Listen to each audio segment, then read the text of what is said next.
Magandang araw mga kakutsero. Ito na naman po ang inyong lingkod na si Jigs na magbibigay sa inyo ng giya ngayong araw ng Sabado.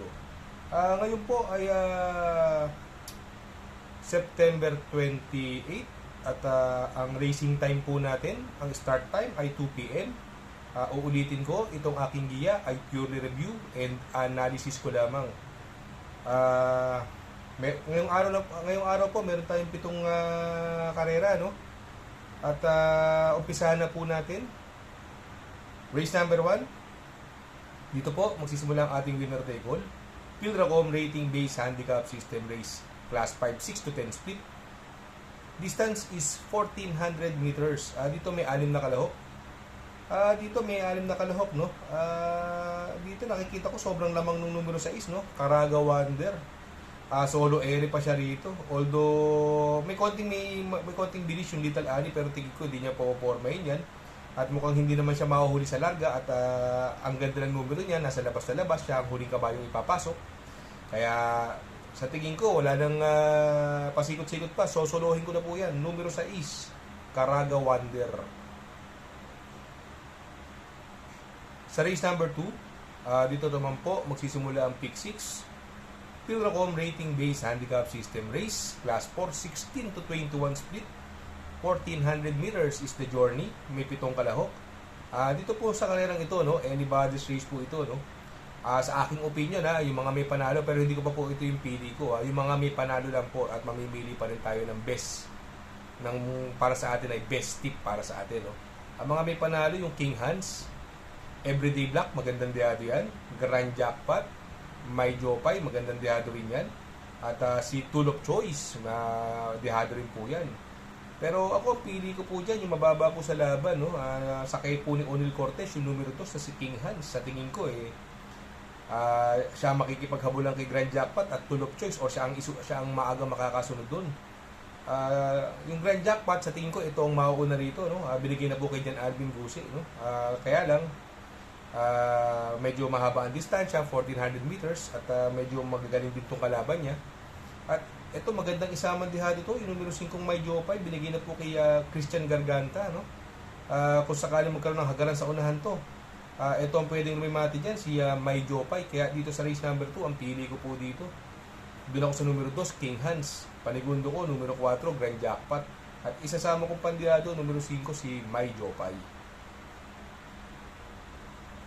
Sa race number 3, dito naman po magsisimula ang ating pick 5. Pilracom rating based handicap system race, class 4, 22 to 27 split. Distance is 1,400 meters. Dito may 6 na kalahok, no? Dito sa tingin ko, ang mga may panalo po dito, sa tingin ko hindi na siguro lulusot dito, no, sa tatlo, no? Yung Gold Rush, Authentication at Full Combat Order. Ang tingin ko magbibigay ng unahan dito, yung Aliana, no? Siya ang tingin ko mauuna rito, at yung Diamond Heart na sakay ni Pabs Caballero. Sa tingin ko, pinakamalapit na alis ito, wag lang lumundag ng hindi maganda dahil nung last run nito ni Authentication, ang sama ng lundag nito, ni Authentication. Ngayon, from Bumbong Villegas, pinigay na po kay Jan Alvin Gusi, baka mapalundag niya ng maganda to si Authentication, no? Si Full Combat Order naman, medyo kinulang nung karera, tercero po dumating. Si Gold Rush naman, ito na, ipanalo na ito ni JD Calagos, no? Pero dito, dalawa na lang po pipiliin ko rito. Doon ako sa numero 6 na si Full Combat Order. At panigundo ko, yung 3, si Authentication. Sa race number 4, dito po, magsisimula ang pick 4. Pilracom rating based handicap system race, class 5, 5 placer. 1,400 meters is the distance. May 7 kalahok. Dito, mahiwagang karera, no? Ang mga bumaba po ng laban dyan, yung Calle Loreto, no, na papatnubayan ni CB Ardonia, no? At si Raha Bago na binigay na kay King Flores. Yung Rain Go Away, ito, ang baba na sa laban nito, no? Nasakay ni AB Serios, no? At parang huling balita ko dito, parang mukhang medyo naayos itong kabayong ito, no? Yung baling rikit naman, sa tingin ko, ito may panalong magandang diabi na sakay ni Ed Jordan Guerra, no? Yung baling rikit, at saka palaging in the money yan, tingin ko malaki chamba niyan dyan. Kaya dito sa race number 4, ang tingin ko, dun, ang pampermero ko po dyan, doon ako sa numero 6 na si Rain Rain Go Away. Panigundo ko, numero 5, si Raha Bago. At isasama kong pandihado, yung Always in the Money, yung numero 7 na si Baling Rigid. Sa race number 5, Pilracom Rating Based Handicap System Race, Class 4, 16 to 21 split. May 7 kalahok at ang distansya po natin dito ay 1,400 meters. Dito sa karerang ito, sa tingin ko, ang mga pwedeng maglaban lang dito, no, 2 horse race, no, between Pin Luis and This Girl is on Fire, no. Pero para sa akin, napaka-impresibo ng panalo ng This Girl is on Fire, no. Hindi na pinaporma nakaraan si Guerrero Warriors, bukod sa galing pampahinga yan, ha. Ang layo po nanalo niyan at nagamayan kaagad ni Onyok Garcia, no, yung binigay sa kanya sa pagbabalik ang unang panalo niya. Kaya dito sa karerang ito, para sa akin, susuluhin ko na po yan, yung numero 3 na si This Girl is on Fire. Sa race number 6 sa penultimate race, Pilracom Rating Based Handicap System Race, Class 5, 6 to 10 speed. Distance is 1,400 meters, may 7 kalahok.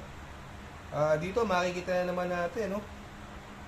Parang sobra naman ang baba ng numero 2 sa Prince 1 at sasakyan pa siya ng kanyang regular rider na si BJB Galieta, no?